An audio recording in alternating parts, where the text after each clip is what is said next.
Welcome back to Battleship Cove. We're on board Joseph P. Kennedy Jr. Here, I'm Tom Lowney. Rich Angelini has returned, as well as Paul with the continuing restoration efforts here in preserving the fleet. We're on board the mess decks, which is basically the cafeteria area that you would normally see in a building or anything, but on ship it's called the mess decks. So what we have is a project ongoing and the continued restoration that's going to happen. As you can see, what we had here on Kennedy and what we have now, and trying to get it back into that progression of preserving and restoration. So Rich has been doing some research on this, Rich, and you've been finding out some information for everything here and getting us back on track. You want to tell us a little about it? All right, thanks everybody. Welcome to Destroyer Kennedy. We're a Gearing class destroyer. We've been actively restoring this ship since the year 2000. Even before that, we tried to get things together, but since 2000, really trying to get the Cold War, Vietnam War configuration back into this ship to represent that generation of sailor. It's really a generation that needs their story told. So what we've been doing is going through general plans, looking at photographs, talking to crew members of not just this ship, but other ships. We're really focusing on the first platform across the whole ship right now, mess decks, berthing areas, taking out old tile, and reconfiguring the spaces the way they originally would have been, so that when the public comes in and sees it, they'll see how tight, how close the crew had to be, and what it looked like in the 1960s and early 70s aboard one of these destroyers. We recently, just this week, we spent almost $9,000 clearing out all the old asbestos tile, had it professionally cleared, and also air quality done. The reason why we're doing that is we're making sure that the steel from this ship, which is over 80 years old, is intact. And what we're finding is that the ships were disposable. We're finding out that the ship is indeed rotting through. So what we're doing, as we did in the berthing area that Paul had instructed and talked about before, and many other spaces on this level of the ship, which is one level below the main deck, is we're trying to go through and preserve the vessel for the future generations. As part of that, we also throw the restoration part in, because people like to see things the way they were in a different era.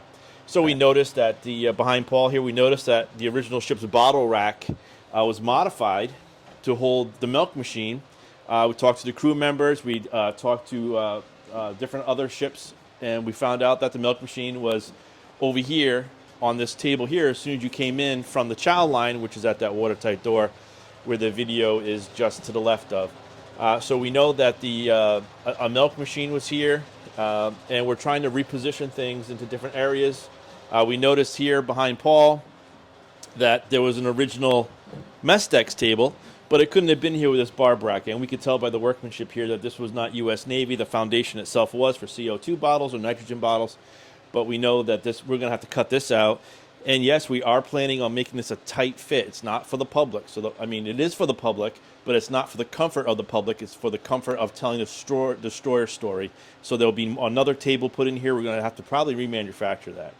So that's kind of a little bit about what we're doing here. This is just one step of about $200,000 we're spending on the destroyer from the past 3 or 4 years that we're doing to try and seal her up and make her a great exhibit. Premier exhibit. Premier exhibit, right. And, she's a National Historic Landmark. She's also the Korea and Vietnam War Memorial for those killed in action in those conflicts for the state of Massachusetts. So she's very important.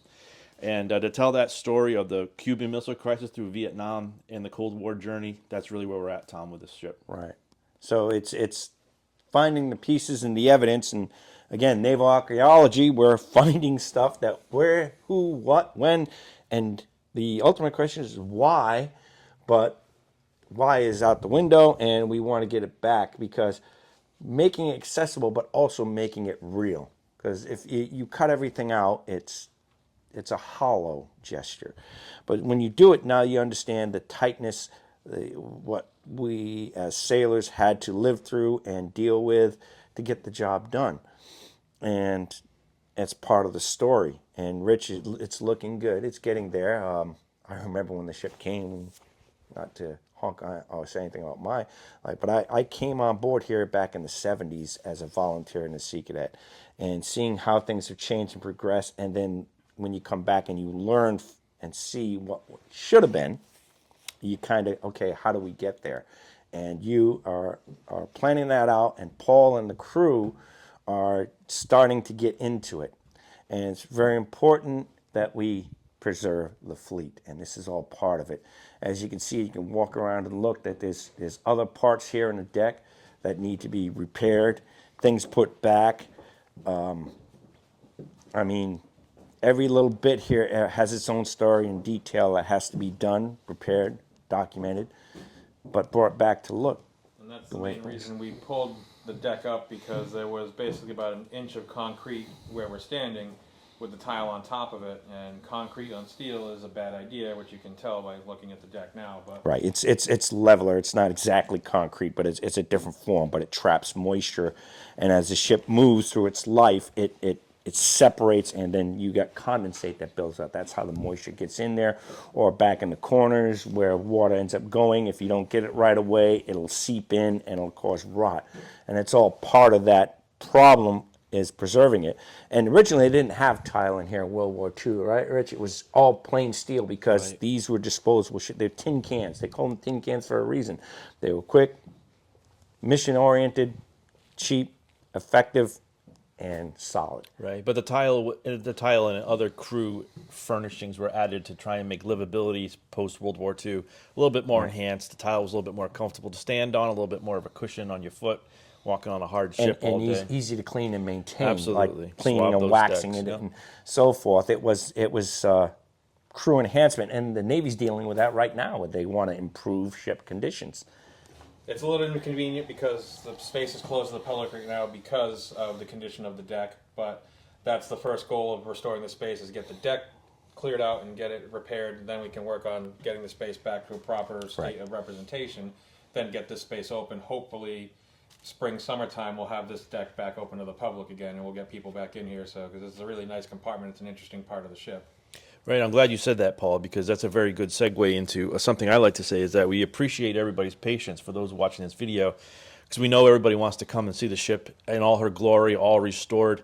Unfortunately, the ships, they rust over time. They're organic objects that they'll destroy themselves because of the weather, so to speak. Even though they're inorganic, but they destroy themselves from different chemical reactions. So we appreciate your patience, and we appreciate you understanding that we're trying to make sure that this ship is intact. We have to close spaces. She is going to be dirty. She is going to be rusty. She's going to have paint peeling as we concentrate on the real backbone and the framework of the vessel to maintain her for the long term. Like we say, it's going to look worse before it looks better, but it will look better. You think a house is bad? You have no idea what has to be done on a ship. But we're tackling that, and it's the efforts of the volunteers as well as contributors, sponsors, donations, fundraising. All that happens. And you can help here little by little. Every little bit counts. Like, share, subscribe. Those three words are telling you you're giving a little bit, because with every person that helps or likes this, it racks up. It has a domino effect. Right. Part of the reason we want you to see the deck and the way it is basically show you we need help. People need to come down. We need welders. We need skilled tradesmen. We need people that want to get involved with this. And if we don't show this, then everyone thinks these ships are in perfect condition, and they don't realize we need help. These don't take care of themselves. And we have a large crew of volunteers finally in a long time and in a lot of years, but there's always room for more. Yes. And ignoring the problems and not showing the problems, people think we're just asking for money and we're not showing any benefit from it. We want to show you that it's actually going to the places it needs to go. Exactly, Paul. It's a continuous battle that's generational. It goes on and on and on, and it'll never stop. But it's also preserving that history. You can walk on, and this is actually where it happened. This is where John F. Kennedy came on board and He actually sat right at that table when he was a congressman talking to the ship's crew. There you go, right there. And these people who lived and came on here, who worked with him, and then him with his family up on the torpedo deck watching the yacht races, or the Cuban Missile Crisis. And I had a friend who was actually on here during the Cuban Missile Crisis, who was a friend of my family. I didn't know that. He was a machinist, and he was on here TAD, and he went down for the Cuban Missile Crisis because he missed his ship. But it's all part, and it touches each individual family in person. We want to share those experiences. So volunteering and helping, it preserves our fleet, our mission.